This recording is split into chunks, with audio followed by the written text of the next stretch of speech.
Do you know what the 3 deadly sins of marriage are? At least according to me. And by the end of this video, you're going to know what I think the 3 deadly sins of marriage are.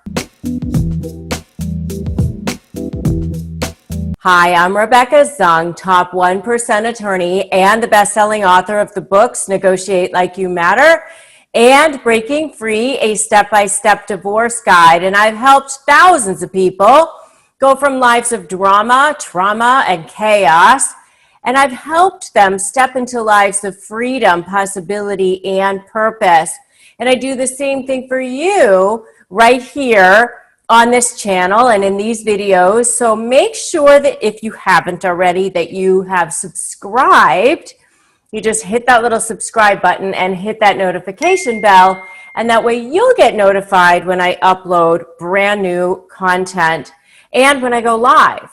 So those 3 deadly sins of marriage. If you are dealing with a narcissist, which most of you who watch my videos are, then you have probably experienced at least one of these. And I call them the 3 A's because the 3 deadly sins of marriage are abuse, addiction, and adultery. So let's talk about each one of these things. So abuse can be mental abuse, physical abuse, psychological abuse, emotional abuse. And this is where, you know, if you know that you're in a situation that just doesn't feel good, you can feel it in your gut. The person is not making you feel special. You don't feel cherished. You don't feel honored. You don't feel respected in the relationship. You know, you find yourself often feeling resentful, feeling angry, bitter, sad. Maybe you're fantasizing about what it would be like to not be with this person anymore. Maybe you're trying to figure out a way out. Maybe you're thinking, oh, you know, you feel like you're constantly walking on eggshells, like you can't be at home in your own home. Or, you know, it could be an abusive relationship at work as well. And, you know, I've been in situations like that where, you know, you just know, like the person has a volatile side where they, you know, anything can set them off and you never really know what their mood is. I had a boss one time where one of the other people that worked there said, you know, it's like the old Wild West where you throw your hat in the room and see if it gets shot at. You know, I had never even heard that before, but apparently in the West, you know, you would find out like how things are going in the saloon or wherever by throwing your hat in the room and seeing how, if it got shot at or not, and kind of check the weather in there before you bother to walk in. And that's kind of what it is like when you're dealing with an abusive person. And yes, the abusive person probably has a lot of pain, and yes, that person may have experienced a lot of trauma as children.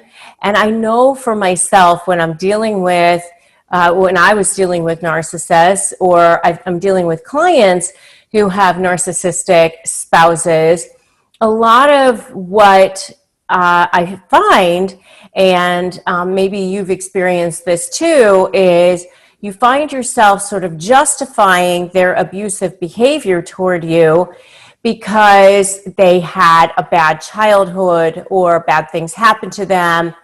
You know, I'm thinking you know, of a client that I currently have where her husband experienced a lot of abuse as a child, and it caused him to be a very abusive husband.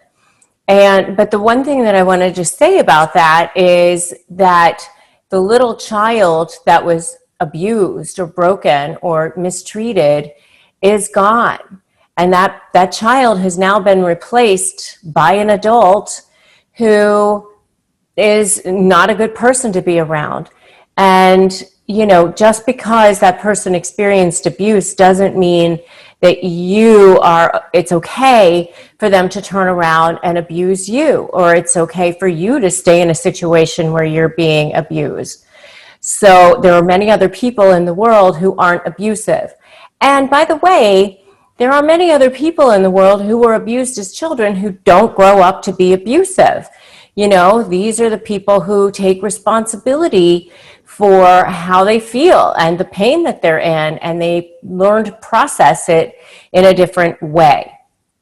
And if you're dealing with a narcissist, that is a person who is so far down the path of being pathologically unable to care for another person, that this person is not ever going to be able to process this, to be introspective, to be able to take responsibility and look at their lives and think about how they can be enlightened and change.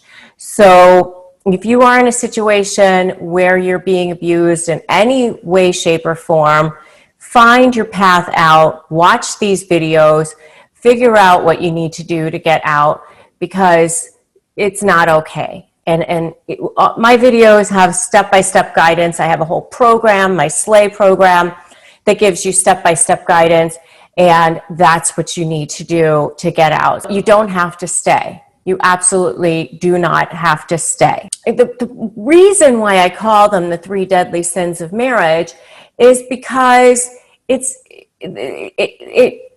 there's no integrity in the relationship. There's no respect for the relationship. And any building, any house has to be built on foundation. And, you know, they even say, like, if there are cracks in the cement of the foundation of a building, that the integrity of the cement of the foundation has been compromised, and therefore the whole house could fall down or the whole building could fall down. Relationships are the same way. They have to be built on a solid foundation of trust and integrity and respect and honor. And all 3 of these are things that rip away at that integrity, rip away at that foundation. And therefore, it's really, really hard to come back from any one of these 3. I've seen people do it. There are fantastic therapists out there who can help sometimes overcome one of these 3 things, or 3 of these 3 things, if that's what you have in your relationship.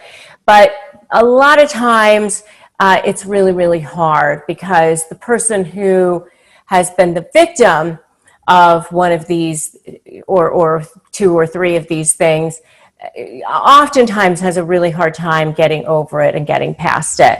Okay, so now let's talk about number 2, which is addiction. Addiction is a special type of problem. So if you're dealing with addiction, it's really, really hard also, because you cannot help this person. They need to reach out. They need to go get the help that they need. And by the way, one of the things that I've learned is that people who are heavy into their addiction actively, not in recovery, but actively using or actively in their addiction, are actually narcissists. They have narcissistic traits because they can't see anybody else's pain. They're only thinking about themselves.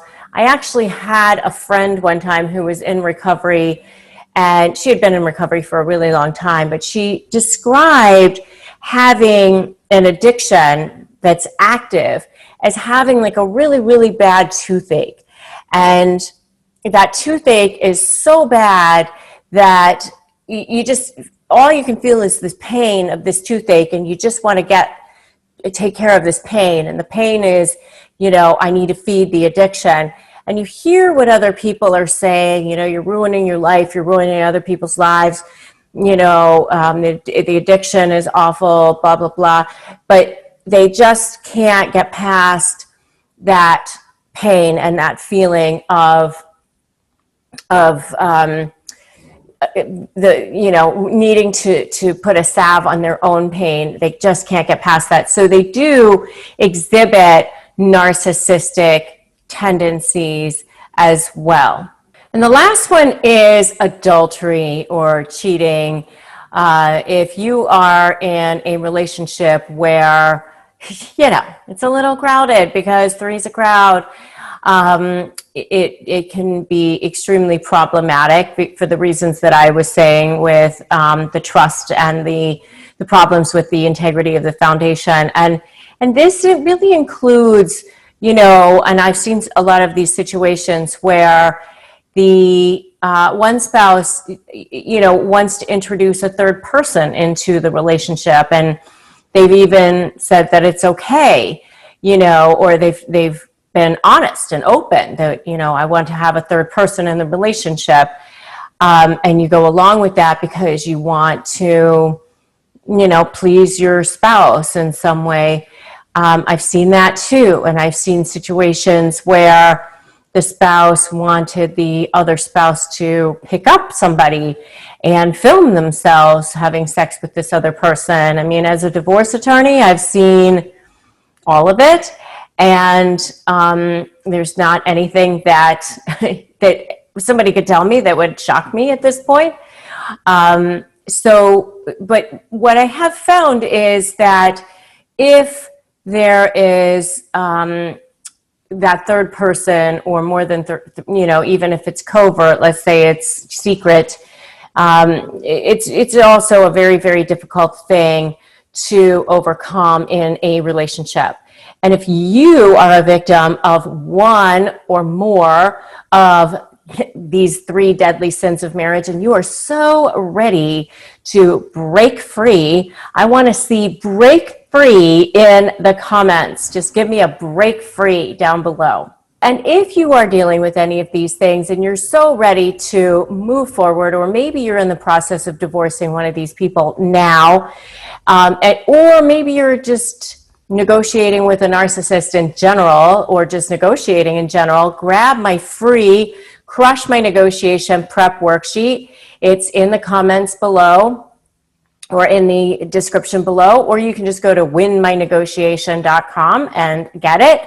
If you like this video, give it a like, give it a share if you think it would be helpful or useful information for somebody. And also make sure to drop me that comment. If you haven't subscribed already, now's a good time to do that. Subscribe, hit that notification bell.